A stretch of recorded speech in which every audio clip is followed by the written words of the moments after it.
over here. I hope you're having a splendid day wherever you are in the world. Guys, we are back with our 2019 Formula 2 World Championship driving as Antoine Hubert, and stuff is getting more juicy by the video, so please stay tuned and let's head straight into qualifying.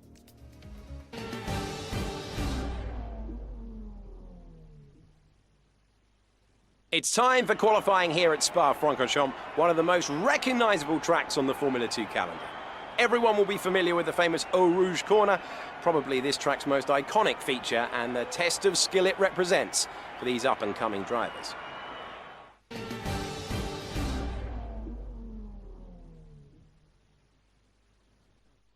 Jumping straight into qualifying, guys. Stuff is looking really juicy indeed. We are obviously taking the softest compound. I mean, why would you not? And just quickly double checking the setup of my car there. Yes, we accept the park firmware regulations. And guys, let's go for a lap around one of the best circuits ever created. Heading into the first corner, it's a very tight hairpin corner. As light onto the brakes as possible, but you do not want to miss the apex, because missing the apex it can cost you 2 to 3 tenths.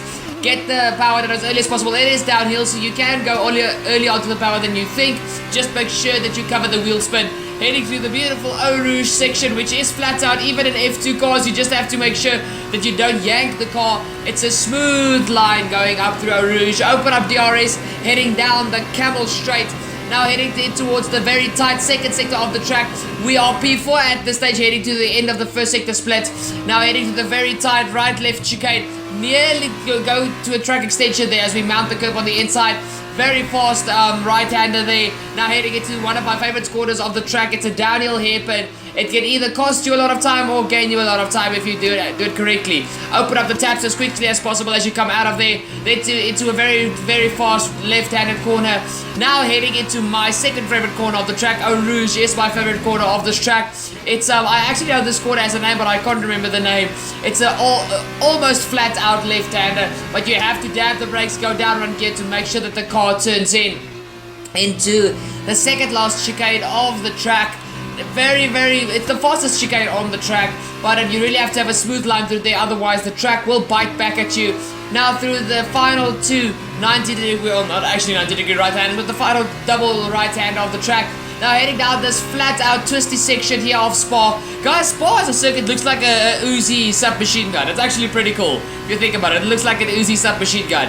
In any case, flat out there through the left hander, have the guts to do it. Now heading into the final slowdown section of the track, into the bus stop chicane. Mount the curb on the inside, on both insides actually. First gear to the final line, short shift after the second gear. I struggled to get the power on there. I open up the origin, it's going to be P! So qualifying is complete and we're all set for an exciting race tomorrow. Your top three are Sete Camara, De Vries and Antoine Hubert. Goodbye for now then, but we really are just getting started. Make sure you join us again for Lights Out tomorrow.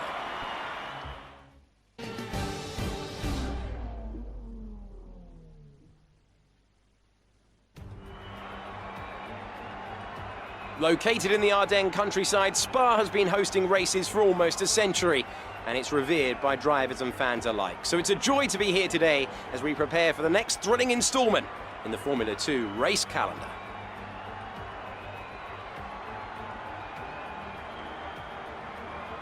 So here we are again, a whopping 4.35 miles of track here at Spa, featuring long straights, some seriously fast corners, and some massive elevation changes. This is a track that routinely delivers high-quality racing, and we'll be hoping to see just that from our young F2 drivers today. I'm not the only one sitting here today who's looking forward to today's race. My friend and ex-GP2 champion Davide Valsecchi next to me is already on the edge of his seat awaiting the start of the event. How's it going today? Hello there, Alex. I'm great, thank you, and very excited to get started. I have a feeling we are in for a very special event today. We're almost ready to go then, and this is what the starting grid looks like for today's race. A fantastic effort from Sergio Sete Camara yesterday puts him on pole position, with Nick De Vries slotting in alongside. Looking down the rest of the grid, we have Hubert, Latifi, Luca Ghiotto, and Delatraz, Aitken, King, Joe, Sean Galeo, Schumacher, Matsushita, Dorian Boccolacci, and Boschong, Mazepin, Alesi, Correa, and Callum Island, Calderon, Mahavir Raghunathan starts from the back of the grid. Now it's almost time to lights out, so let's go down to the track.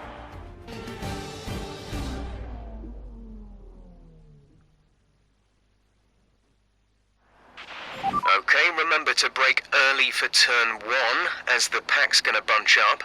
There's plenty of runoff if things get too close. Thank you, Jeff. Guys, we are ready for this race here. Guys, I'm going to swap it up a little bit, going on to the hard compound to start the race and the soft compound to end on, to see if that gives us a little bit of an edge. Guys, please, you know you want to do it. Hit the subscribe down below. Don't forget to ding the bell to never miss a future Turbo Fox Races episode. And to have all your F1 2019 and Dirt 4 needs met, enjoy the formation lap with me.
For the 2019 Formula 2 Belgium GP weekend, as we head to 5 red lights, and it's go for the feature race here at the Belgium GP circuit. It is Sergio at camera, Nick de Vries side by side heading into the first corner. I am the pink dot there, right behind them with Luca Giotto, and actually the second damn car of Nicholas Latifi trying to move their upper inside, but they do it to no avail. Now heading down up through Eau Rouge. These guys are a little bit sketchy on the first lap going through Eau Rouge. They do back off a little bit. I take Eau Rouge flat out with heavy fuel on the car, and as you guys see now heading down the the Camel Straight, not the Hanger Straight, sorry, Hanger Straight is at Silverstone. The Camel Straight, we've got the overspeed thanks to taking Eau Rouge flat out and on worse rubber. We go into the corner, there's a little bit of contact from de Vries with me off. We were 3 wide there momentarily. Now de Vries forces us onto the outside of the track there. We have to take the inside out and give him a bit of a squeeze coming out of the corner. He still had more than enough room, but now heading into the very tight downhill hairpin. De Vries is still on our outside. He's got the grip advantage, which we have to make sure we force him a little bit to the side so he gets out of the move. And that is us up from P3 all the way to P1. Good start. Keep it up. Thank you, Jeff. That is a good start, I think so. De Vries is going to try and run here, heading into the very fast double left-hander. He forces me a bit off track, but he has a very bad little slip of the rear in there. The rear started stepping out and he had to back off of the throttle. That's why I swooped around the outside. So it is at this stage myself leading the way from Nick De Vries in P2, Sergio at the camera in P3. Then it is Luca Giotto P4 and Nicholas Latifi in P5. That was a really hectic start then for the start of the race. But guys, now the bad news is I am going to be the cork in the bottle because I am on the slower tire. And I just need to try and make sure I can keep these guys behind me for as long as possible. Otherwise, they're gonna just run away from me. Guys, the soft tires here around Spa last about 5 laps. So if you really use the tires good, they will not run out from under you as quickly as you think. So it is at this stage. It is Nick De Vries now trying to do anything in his power to get past me, but I do finish the first lap in the lead of the race. So now it is just to see what these two guys can get going for me, as Nick De Vries is a tiny lock up heading there into the first corner. Obviously I go purple for the first lap because I am the first car to cross the line. Now heading up through Eau Rouge, you guys can see that if you take the right line through, you can go flat out. Right, it sounds like I lifted a teensy-weensy bit there just for safety measures. But now, Nick De Vries is going to have the slipstream heading down the Camel Straight. So let's see if Nick De Vries can do anything heading into the second sector. I think he's a little bit too far back, but the next lap he will have DRS to help him along.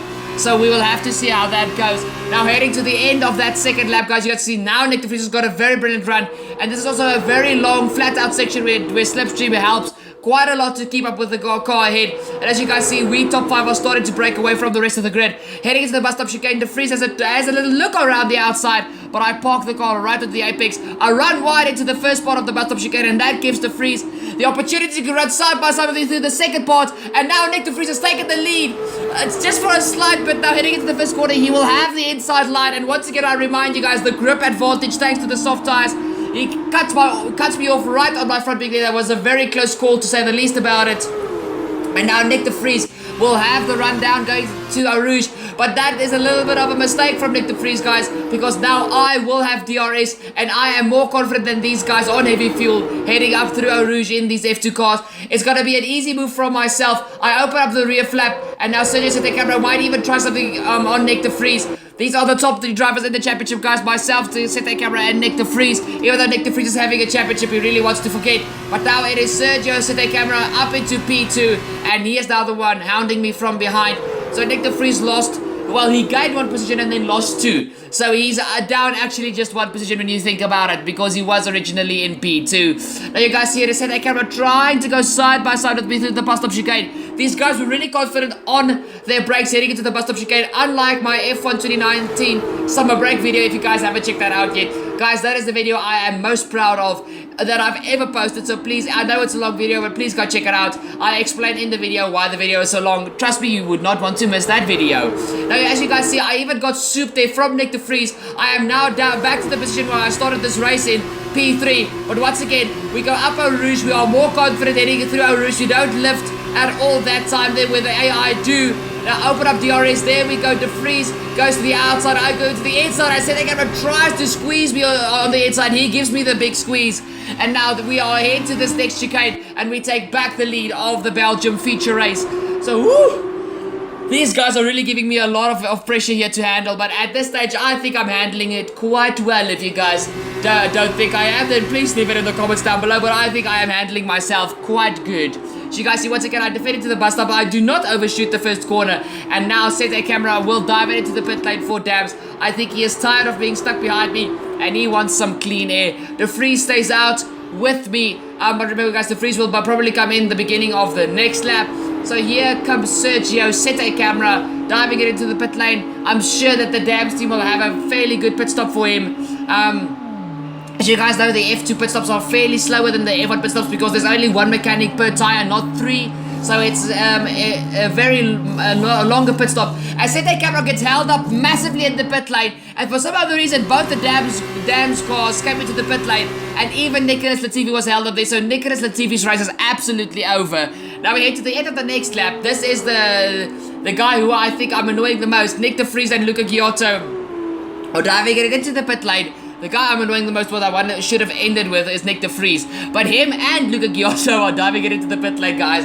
So now, I think Nick de Vries will inherit P1, well, P2 from Sete Camera because of that massive hold up that Sete Camera unfortunately experienced in the pit lane. But let's see, ART have got de Vries' car up on the jacks, and now they drop the car down. It's green lights. There goes Nick de Vries, and guys, Sete Camera lost about 2 to 3 seconds. Here we fight Sete Camera. I just think there's no way he is going to end up ahead of Nick de Vries unless he had an absolutely phenomenal outlap, which he didn't. And there you guys can see what that massive hold up in the pit lane did. He is way behind Nick de Vries, and now these two are gonna come charging after me. Even though I'm very much ahead, they are just gonna try and shave off as much time as possible. So you guys see now it is our turn to come into the pit lane. And I think this is lap 9, if I'm not mistaken. And now we are going to strap on the soft tires to run the final 5 laps of this feature race here in Spa. And now we will definitely be the fastest car on track. And guys, also the reason I'm doing this is so that I bank the fastest lap, because those little amounts of points really pay dividends at the end of the season. So you guys see they drop here on the floor, and there we go, out of the pit lane. So now let's see, I think the Vries and Sete Camera will pass me. They took about 2 to 3 tenths a lap out of me every lap after their pit stops. So I think they will definitely be ahead of me. The Vries is definitely gonna jump me. So there's the Vries. I don't see myself on the inside there. There's Sete Camera. Okay, guys, we lost a fair bit amount of time there. But now we head all the way on to lap 11. And I am absolutely flying. But not as much as I would have liked, guys. I have to be honest. The AI were really consistent on their harder compound of tires, and they really gave me such good competition. It took me 2 laps to catch Sete Camera, as you guys see now. I finally go for the move heading into the bus stop chicane. I give Sete Camera a little bit of a squeeze there, and now we have gotten our car up into P2. But guys, that is basically the last thing that happened, because Nick de Vries, as soon as he was in clean air, that guy was absolutely unstoppable. We might be under pressure here from Sete Camera. Actually, we are not. Guys, after that, Nick de Vries after I overtook Sete Camera, he began to open up the gap again. He got about half a tenth, then a tenth. For those final 2 laps, he got about 2 tenths on me in total. So that was actually astonishing. That actually proved to me also how quickly the soft tires fall off of the cliff here at Spa. But obviously, I drove the living heebie-jeebies out of them. So that was my own fault. But guys, Nick de Vries is going to come through to win the feature race here at Belgium. But we take a very well-deserved and well-raced P2 here for the feature race at Belgium.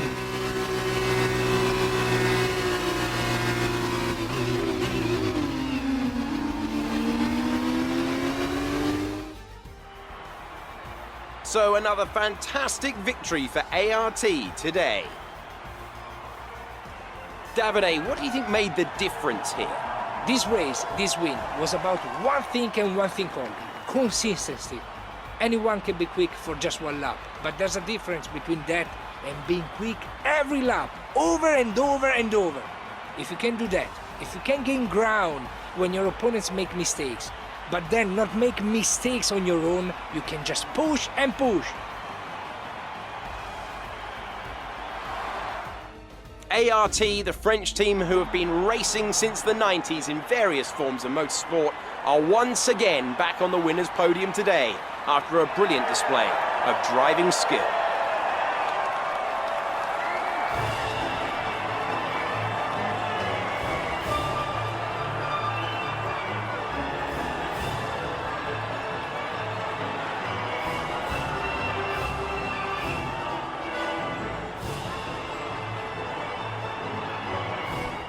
So then, it's time to see how this result affects the Drivers' Championship. It's a good result for Antoine Hubert, who moves further ahead at the top of the table. And now, Davide Valsecchi, let me ask you, who is your driver of the day? Alex, I choose Juan Manuel Correa.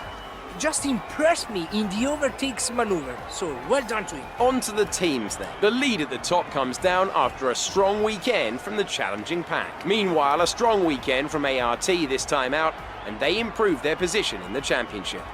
After all this drama, you'd be mad not to join us for the next race. We hope to see you then. Take care.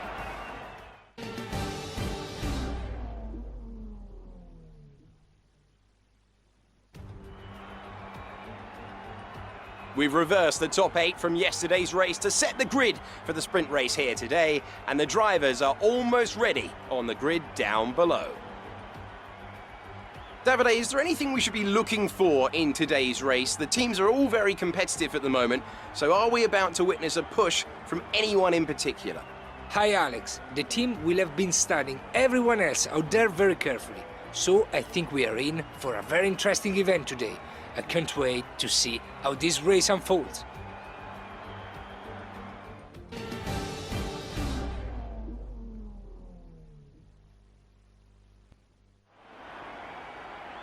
Okay, the run into turn 1 isn't too long, so the pack will be bunched up. Take care. Jeff, you always know we take care in the first corner. We try our hardest. Guys, a 9-lap sprint race is waiting for us. And I'm not gonna lie to you guys, I am excited. I want to see where I can place this Arden. We do start P7, so we are on the last row of the top 8 finishers. And I think, once again, guys, with Nick de Vries's pace in the first round, I think he's really going to be a noticeable talent in this race. But guys, just like the previous race in Hungary, we've got a front row lockout by a team. This time it's not Prema, it is the Carlin team of Nobuharu Matsushita and Louis Delatraz. And I think those two guys are going to have an excellent race, guys, as we head to 5 red lights for the final time this weekend here at Spa. And it's go, go, go! For the sprint race here at Spa. It's the number 1 and number 2 Carlin cars heading to the first corner. Matsushita already shuts the door straight in Delatraz's face. Luca Giotto is going to start into P3 with his teammate Guan Yu Zhou in P4. I think I've got myself all the way up into P5 if I quickly look in the background. But we are not looking at ourselves. We are in P5. We will jump back to our start in just a moment's time. Let's quickly look at these guys as they are heading up Eau Rouge. Giotto will love to get that Univirtuosi car ahead of the number 1 Carlin car of Louis Delatraz as we head down the Camel Straight. Yeah, remember, Delatraz has got slipstream on Matsushita and Giotto on Delatraz, but there's just not enough time as I run around the outside of Guan Yu Zhou. Luca Giotto's teammate in the second Univirtuosi car, and that is ourselves 3 positions up on this first lap. Let's jump back to our start, guys. We have to see what happened in this race. You guys see, I actually have an excellent launch coming off of the line, and the car doesn't bob too bad in second gear. And luckily, the first corner here at Spa is a really short run to the first corner. So you guys see me go up the inside of Set That Camera and Jordan King, and that basically, they just left the door wide open. I didn't squeeze them, I didn't go for a major lunge. They just left the door wide open. Now heading up Eau Rouge. Oh, Set That Camera tried to have a look there on Jordan King, but really quickly decided against it. And as you guys see, heading up Eau Rouge, like I said, told you guys, I have the confidence over the AI heading up through Eau Rouge. And you guys know these guys are 110 AI. So we get up, we just have the slipstream on Guan Yu Zhou, and I just outbreak him heading into the chicane. And that is an absolutely beautiful move from ourselves, I have to say that. So now we are chasing after the top 3 podium positions, but getting past those 2 Carlin cars at Giotto is not going to be the easiest thing in the world. But you never know, we might just have good luck on our side, as now we were quickly on board there with Guan Yu Zhou. As you guys in the top 3 are building a little bit of a gap, but I think it's just because I had to defend a little bit from Zhou. They're heading to the very tight second sector at the end of the Camel Straight. So I'm just think I need to get into the groove, get into my relaxed racing position, if I can put it like that. And as soon as the consistency kicks in, I will be right back up these other 3 drivers' gearboxes. But as you guys see, I'm a little bit too eager on the power as I have a few tank snappers coming out of the corners. But now we jump onto the POV of Luca Giotto. Well, we directed the cameras towards Luca Giotto, and now heading down this back section of Spa-Francorchamps. You guys see, Delatraz is still trying to go for a move on his teammate Nobuharu Matsushita. Guys, I think Matsushita is going to be one to watch in the actual 2020 Formula 2 World Championship. He had a few excellent drives this first season in F2, so keep your eyes on Nobuharu Matsushita for this 2020 F2 season, which we are very curiously waiting for, which will start at the Bahrain circuit the same weekend as the Formula 1. In any case, guys, now jumping all the way onto lap 3, DRS has been enabled. You guys see now Louis Delatraz is still trying to hound his teammate, but now Matsushita will not have any slipstream or the assistance of DRS, but Delatraz will have that. And the yellow, well, the neon yellow and blue Carlin cars. They're going on the outside for the first part of the chicane, the inside for the second part. They are wheel to wheel, heading to the chicane, but Matsushita just says, nah, Louis, I want this win at this stage more than you, bud. And now, guys, heading to the end of that third lap, you guys see Delatraz is once again really close to Matsushita. Unfortunately, this is not a DRS detection zone because that the track consistently turns, and if you open up DRS, your car will completely just spin out at this section. The downforce, you are just too dependent on downforce heading through that section. Now you guys see Delatraz go side by side with his teammate Matsushita through the final bus stop chicane. And now they are side by side on the home straight. Delatraz has got DRS on Matsushita, but they are still side by side. Matsushita will be later onto the brakes heading into the first corner, as you guys can see there. He will have the inside line. Now heading downhill towards Eau Rouge. It is the two Carlin cars side by side with Giotto trying to find a way past them. And myself scoping this out and seeing that this might be a very good chance for me to make a position. Up through Eau Rouge, flat out through there. You guys see the Carlin cars hold up Giotto. I go for the move on Giotto. I need it to be on. Wahoo! Oh my word! How did I just make that work? How did I just not absolutely DNF out of this race?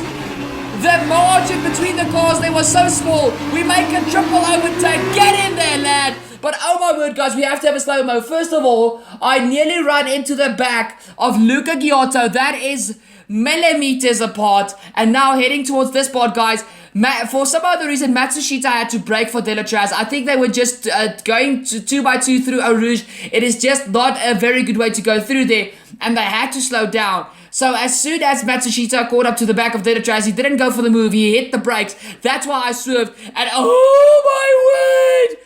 Guys, I so nearly ended myself and Luca Giotto's race. And at this speed, we are close. I think we are actually at 300 kilometers an hour. It would have been a massive crash. And guys, remember, this is the race, the Grand Prix, where Antoine Hubert unfortunately lost his life. And oh, that's so close. And I nearly repeated that. But guys, this whole weekend, this entire race, there, guys, here's the speed of the move, the move in normal speed. That was really threading the needle. Oh my word, I do not know how I got that and how I did not end that race. But guys, back to what I was saying. This weekend here in Spa is the biggest race of the season that I am dedicating to Antoine Hubert. The only thing that will be dedicated bigger is if I win the championship as Antoine Hubert, because I truly believe he would have been a future champion, not just in Formula 2 but in Formula 1 as well. The kid had immense talent, and this is the biggest race I will be dedicating to him, but the biggest thing of all will be if I win the championship, and that will be my dedication towards Antoine Hubert. We miss you, bud. We really miss you.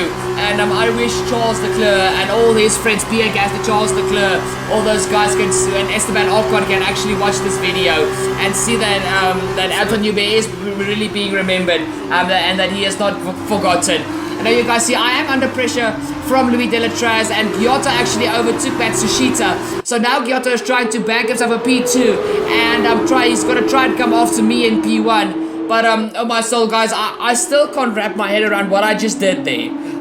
I think I gave Giotto a heart attack. I think I gave Matsushita a heart attack.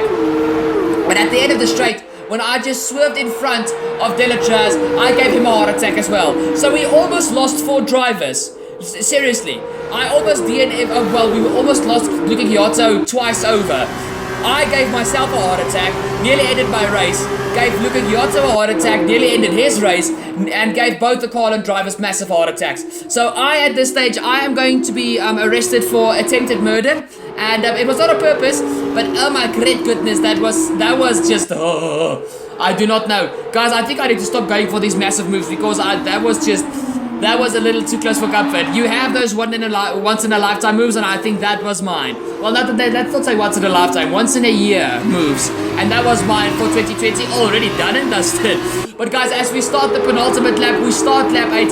I am still under major pressure from Louis Delatraz and Luca Giotto. Matsushita has a little bit fallen out of the jazz here, but as you guys see, all I'm trying to do is trying to defend as hard as I can. I have to be honest, I actually saved up my tires quite good, but these final 2 laps, just because the wear just got worse and worse, it was so hard. As me and Delatraz go side by side heading up Eau Rouge, I do not have confidence in an F2 car to do that. In an F1 car I do, because I know I've got the downforce behind me. but not in an F2 car. That was absolutely terrifying. As now we go for major dive up the inside. That's contact with Delatraz broke nothing on his car. Nothing was broken on his car. But guys, that was a desperation lunge, and it was not as hard a hit as I initially thought it was. But that is just, guys, that is just pure commitment to go for a move like that. But guys, that has been this race. Oh my soul, very close calls, threading the needle, absolutely sweaty, crazy moments. But we are gonna round the final corner to take the win at the place where Antoine Hubert lost his life. Antoine, this is for you. We take the win at this sprint race for Antoine Hubert. Great job, you've done everything we wanted today.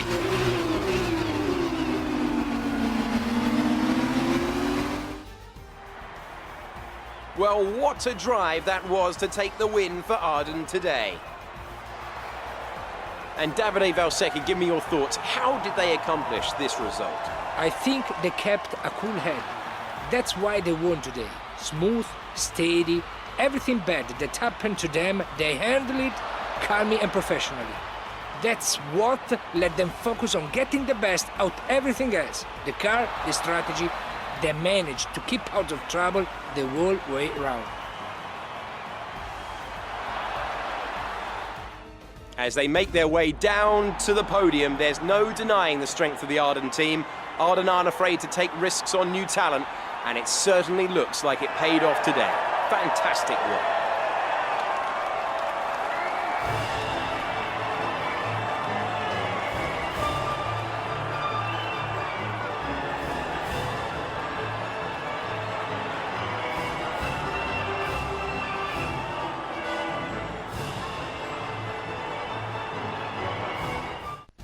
And now, let's take a look at the driver's standings. It's a good result for Antoine Hubert, who moves further ahead at the top of the table. And so, driver of the day then, Davide Valsecchi, who do you think you'd go for? Alex, I go for Antoine Hubert. The other driver, he was spectacular today. What an overtake! Fantastic. And here's how things are shaping up in the Teams Championship. We saw a dip in form from the championship leaders today. Their lead has taken a significant blow. Meanwhile, Carlin moved up the table with another strong performance this weekend. After all this drama, you'd be mad not to join us for the next race. We hope to see you then. Take care. Oh guys, this song is just so good. You know, you really have a passion for YouTube if you fall in love with your non-copyright music that you use for editing. Oh man, this song is just so good. It's so good. It's so good. Sorry for that, guys. I just quickly had to mess her out there. You wait for the drop. Here we go. Here we go.